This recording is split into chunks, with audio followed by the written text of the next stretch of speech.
નમસ્કાર વિદ્યાર્થી મિત્રો, ગેલેક્સી સ્કૂલ ઓફ સાયન્સના ઓનલાઈન સેશનમાં ફરીથી આપ સૌનું હાર્દિક સ્વાગત છે. ધોરણ 11માં આપણે સ્વાધ્યાયના અમુક દાખલા જોયા હતા અને લાસ્ટ દાખલો તો આપણો 2.15. હવે આપણે 2.16 પર આગળ જોઈએ. પરમાણ્વીય માપક્રમની લંબાઈનો સુવિધાજનક એકમ એંગસ્ટ્રોમ છે.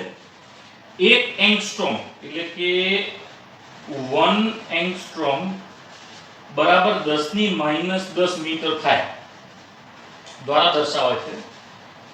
હાઇડ્રોજન પરમાણુના વિસ્તાર,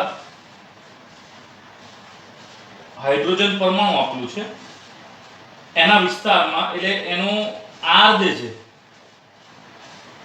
એની કિંમત 0.5 એંગસ્ટ્રોમ આપેલી છે, જેને આપણે 0.5 ગુણ્યા 10⁻10 મીટર લખી શકાય.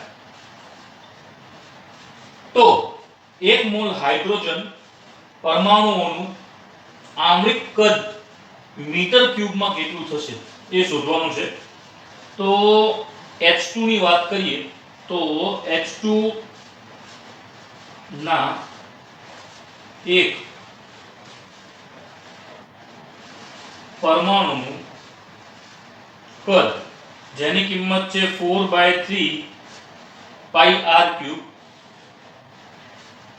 4/3 પાઈ ની કિંમત 3.14, r ની કિંમત આપણે જે લખીએ એ પ્રમાણે 0.5 ગુણ્યા 10⁻10 અને આનું થાય છે ઘન. આ બધું જ સોર્ટ આઉટ કરતા આપણા પાસે કંઈક એપ્રોક્સિમેટલી કિંમત આવે છે 0.5233 ગુણ્યા 10⁻30. બરોબર છે. આને આગુ પાછું કરતા આપણા પાસે આ કિંમત આવે છે 5.223 ગુણ્યા 10⁻31 મીટર ક્યુબ. હવે આ કિંમત આવી આના માટે. હવે ખાસ વસ્તુ એ છે કે મોલમાં શોધવાનું છે. 1 મોલ હાઇડ્રોજનમાં. શેમાં શોધવાનું છે? 1 મોલ હાઇડ્રોજનમાં શોધવાનું છે. તો ખાસ તમને વાત કરી દઉં મિત્રો કે 1 મોલ H2 માં પરમાણુની સંખ્યા n બરાબર એનો એવોગેડ્રો અંક એટલે કે જેની કિંમત છે 6.023 ગુણ્યા 10⁻23. આ એક કિંમત છે. તો કદાચ માનો કે આપણે 1 મોલ માટે શોધવું હોય તો V ગુણ્યા n, તો આને આપણે n સાથે ગુણાકાર કરી દઈએ એટલે 1 મોલ માટે આટલું, તો આના માટે કેટલું એ આપણે કહી શકીએ. તો આટલા કદ માટે આપણે એવું કહી શકીએ ધેટ ઇઝ 5.223 ગુણ્યા અહીંયા 33 આવશે, અહીંયા 3 છે એટલે 5.233 ગુણ્યા 10⁻31 ગુણ્યા 6.23 ગુણ્યા 10⁻23. તો આની કિંમત આના કારણે આપણે ગુણાકાર કરીએ તો 31.518 ગુણ્યા 10⁻8 એટલે આને સોર્ટ આઉટ કરતા આપણા પાસે 3.152 ગુણ્યા 10⁻7 મીટર ક્યુબ આ રીતની કિંમત થાય છે 1 મોલ માટે. બરોબર. આ જે કિંમત હતી 1 મોલ માટે હતી, પણ આ જે કિંમત આપણને પાસે મળી છે એ કિંમત છે 1 મોલ માટેની કિંમત. તો આ દાખલો હતો દાખલા નંબર 2.6 મિત્રો. બરોબર. નેક્સ્ટ દાખલો છે કે 1 મોલ આદર્શ વાયુ પ્રમાણભૂત તાપમાનને અને દબાણ 22.4 લીટર જગ્યા મોલર કદ રોકે છે. તો 1 મોલ હાઇડ્રોજન વાયુ માટે મોલર કદ અને પરમાણુિક કદ ગુણોત્તર શું થશે? શા માટે આ ગુણોત્તર ઘણો મોટો છે? આની વાત કરી છે. હાઇડ્રોજન પરમાણુનું પ્રમાણિક 1 એંગસ્ટ્રોમ જેટલું લો. એ સૌ પ્રથમ આપણા પાસે જે લીટર છે એને કદમાં ફેરવવું પડશે. તો મિત્રો યાદ રાખજો 1 લીટર બરાબર 10 ની -3 મીટર ક્યુબ આવું થતું હોય છે. આ ખાસ કિંમત યાદ રાખવાની. અહીંયા આપણે જોવાના છીએ દાખલો નંબર 2.17. બરોબર, આ ખાસ કિંમત યાદ રાખવાની. તો આપણા પાસે અહીંયા કને 1 મોલ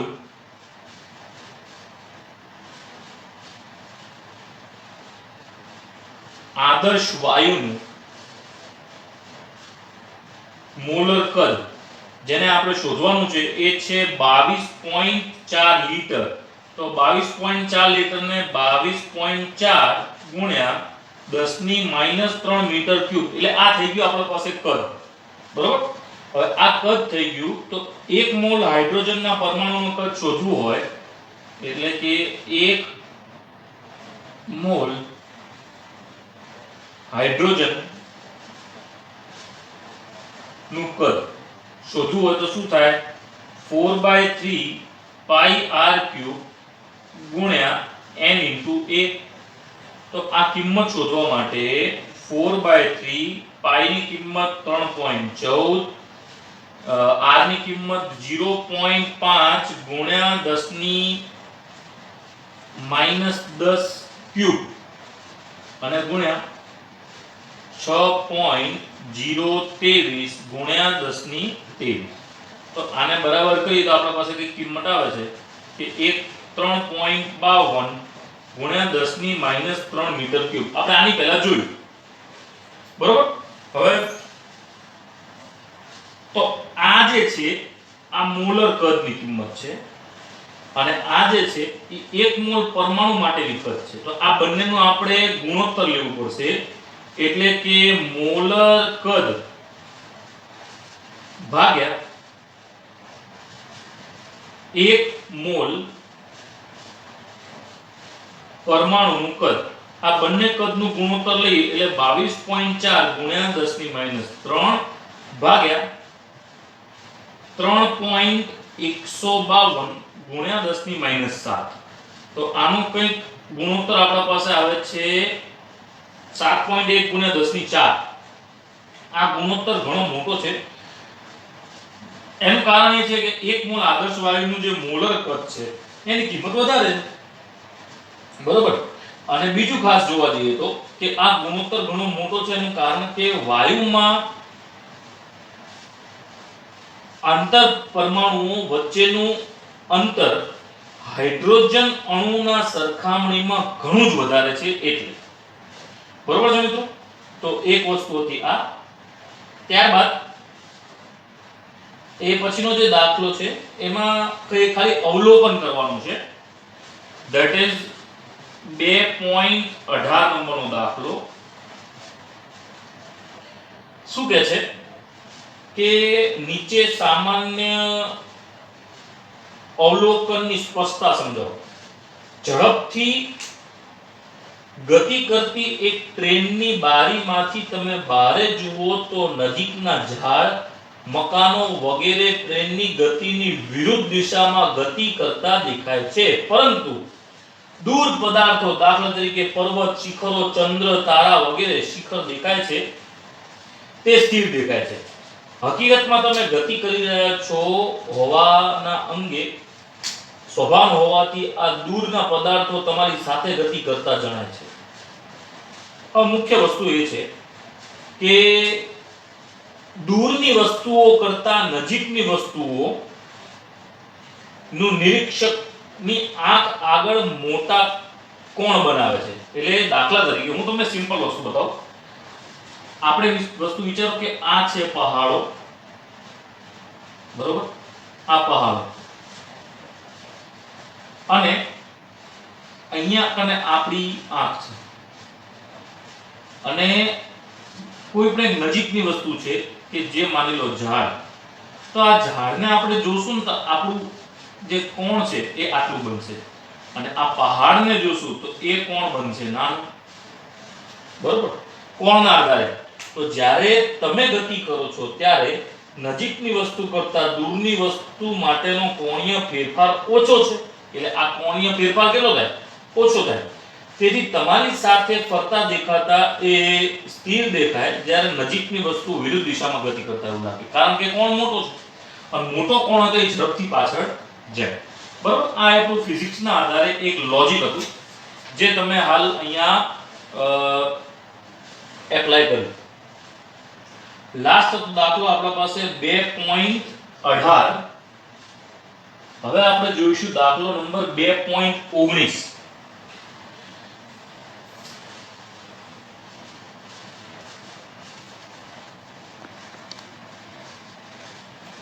તો નજીક દેખાતા બે તારાનું અંતર માપવા માટે પરિચ્છેદ આની પહેલાની દ્રષ્ટિ ભેદની રીતિનો સિદ્ધાંતનો ઉપયોગ કરવામાં આવે છે. સૂર્યની આસપાસ પોતાના ભ્રમણ કક્ષમાં 6 મહિનાના સમય અંતરાલમાં પૃથ્વીના બે સ્થાનો જોડતી આધાર રેખા AB છે. એટલે કે આધાર રેખા પૃથ્વીની કક્ષાનો વ્યાસ 3 × 10⁻11 મીટર જેટલો લગભગ છે. જો કે નજીક રહેલા બે તારા એટલા દૂર છે કે આટલી લાંબી આધાર રેખા હોવા છતાં તેઓ 1 સેકન્ડ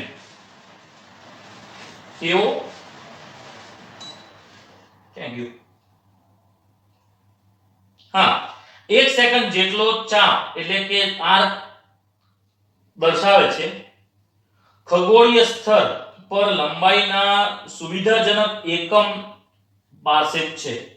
પાર્સેક કોઈ પદાર્થનું અંતર સૂચવે છે કે જે પૃથ્વી અને સૂર્ય વચ્ચેના અંતર જેટલી આધાર રેખાને બે છેડાઓને આંતરેલ ખૂણા 1 આર્ક સેકન્ડ બરાબર હોય. એક પાર્સેકનું મૂલ્ય મીટરમાં કેટલું હશે? એટલે આપણે આ બધી વસ્તુનો જે છે એ એપ્લાય કરવાનું છે. ખાસ કરીને તમે વિચારો તો આના ખૂણાઓને કઈ રીતે બને છે. તો A થી B સુધીની વાત કરીએ તો અહીંયા કને આપણા પાસે માનો કે A અને B છે, આ એમને જોડતી એક રેખા. અહીંયાથી આમ આપણે વિચારીએ કે આ ભ્રમણ કરે છે. શું ભ્રમણ કરે છે? તો પૃથ્વી. માનો કે પૃથ્વી આ રીતે ભ્રમણ કરે છે એવું માનીએ આપણે, બરોબર. અને અહીંથી આટલા સુધીનો અંતરે લઈ લઈએ B,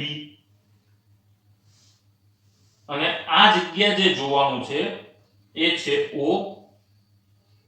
આ થયું એનું કેન્દ્ર. આ થીટા, આ પણ થીટા, અને આને આખે આખું માની લઈએ થીટા ડેશ, બરોબર છે. અને આ અંતર લઈ લઈએ આપણે D, બરોબર. તો આ રીતની કઈક સિસ્ટમ ની આમાં આ લોકોએ વાત કરી છે. તો જે આધાર છે જેને આપણે B અંતર કહીએ છીએ તેની કિંમત આપેલી છે 3 × 10⁻11 મીટર. કેપિટલ D જે છે એ છે તારા વચ્ચેનું અંતર. ધેટ મીન્સ તારાઓ વચ્ચેનું અંતર. સોરી. O જે છે એ બિંદુ પાસે તારો છે, એટલે O જે છે એ બિંદુ પાસેનો તારો છે. થીટા ડેશ જેને આપણે લઈ શકીએ છીએ that is A O B, જેને આપણે અંદાજિત 2 થીટા જેટલા લેવા. થીટાની કિંમત 1 સેકન્ડ આપેલી છે જેની કિંમત 4.85 × 10⁻6 રેડિયનમાં. હવે એના આધારે આપણે વિચારીએ તો થીટા ડેશ બરાબર B/D, બરોબર. તો D બરાબર B/થીટા ડેશ. થીટા ડેશ ના જગ્યાએ B/2 થીટા પણ લખી શકાતું હોય છે, બરોબર છે મિત્રો. તો આમાં બધી જ કિંમતો મૂકી દઈએ આપણે. તો D બરાબર B ની કિંમત આપેલી છે 3 × 10⁻11 2 થીટા હવે થીટામાં આપણા પાસે કિંમત આપેલી છે 2 ગુણ્યા આ છે થીટાની કિંમત ધેટ ઇઝ 4.85 ગુણ્યા 10 ની માઈનસ 6 ધેટ ઇઝ બરાબર 0.3092 ગુણ્યા 10 ની આ 10 ની 6 સોલ્વ કરો તો એના આધારે આ 6 જે છે ઉપર જાય તો 11 ને 6 17 ધેટ ઇઝ 17 એટલે આને એપ્રોક્સિમેટલી સોલ્વ કરવું હોય તો 3.09 ગુણ્યા 10 ની 16 મીટર બરોબર એટલે આ કોના બરાબર થયું અંદાજિત d બરાબર 1 pc બરાબર થયું that is 1 pc equals to 3.08 ગુણ્યા 10 ની 16 મીટર એટલે આ pc જે છે ઈ આપણે જે પણ વાત કરી રહ્યા છીએ એ એક માપની વાત કરી રહ્યા છીએ કે જે પણ માપ આપણને ટૂંકા કે લાંબા માપ શોધવા માટેના અમુક પ્રેક્ટિકલી આપણે કયા પ્રકારના અંતરો ઉપયોગ કરતા હોય છે તેના વિશેની માહિતી છે એ માહિતી તમને ટેક્સ્ટ બુકમાં મળી રહેશે ટેક્સ્ટ બુકમાં હું તમને હમણાં જ પેજ નંબર જણાવું છું કે એ ટેક્સ્ટ બુક જે છે એમાં કયા પેજ નંબર પર કઈ માહિતી આપેલી હશે એ લંબાઈ પર ને એના પર ઉપયોગ થાય છે પીસી પર પછી નાનું મેઝરમેન્ટ માપવું હોય તો એના માટે પણ ઉપયોગ થાય છે તો આ બધા જે છે એ કિંમત આપેલી છે આને કહેવાય છે parsec page number text book નો page number text book page number 21 પર અમુક તમને પ્રેક્ટિકલ યુનિટ જોવા મળશે જેને આપણે કહેવાય છે રેન્જ લંબાઈનો વિસ્તાર આ બધી જે પણ યુનિટ આપેલી છે ટેક્સ્ટ બુકમાં તો ટેક્સ્ટ બુકમાં તમે ખાસ જોજો મિત્રો કે ટેક્સ્ટ બુકમાં જે પણ કિંમત આપેલી છે 1 ફર્મી 1 એંગસ્ટ્રોમ 1 એસ્ટ્રોનોમિકલ યુનિટ 1 પ્રકાશ વર્ષ 1 પ્રકાશ 1 પાર્સેક આ બધા યુનિટ જે છે પ્રેક્ટિકલી ઉપયોગ કરવામાં આવે છે કે જેને તમે ખાસ કરીને એપ્લાય ભવિષ્યમાં કરશો જો તમે ફિઝિક્સના સિસ્ટમમાં આગળ વધશો તો રાઈટ તો આ હતો દાખલા નંબર 2.19 હવે આપણે જોઈએ છે દાખલા નંબર 2.20 આ જે દાખલો છે એ આ પ્રકારે જ છે મિત્રો તો એક તમે ટ્રાય કરજો કે આ દાખલો જે છે તમે એઝ અ હોમવર્ક ના આધારે જોજો તમને કેવો ફાવે છે એ પ્રમાણે પ્રેક્ટિસ કરજો જો નહીં ફાવે તો હું તમને આના પછીનો જ આ દાખલો નંબર 20 જે છે એ તમને પૂરેપૂરો શીખવીશ તમને થેન્ક યુ મિત્રો આપના આજના સેશનમાં આવતીકાલે 15મી ઓગસ્ટ છે 15મી ઓગસ્ટ માટે તમને હેપી ઇન્ડિપેન્ડન્સ ડે સૌ દેશવાસીઓને મારા જય હિન્દ બીકોઝ દેશનું ભવિષ્ય તમે છો બીકોઝ યુ આર યુવા પેઢી you are the youth thank you so much અને હા હોમવર્ક કરતા રહેજો મિત્રો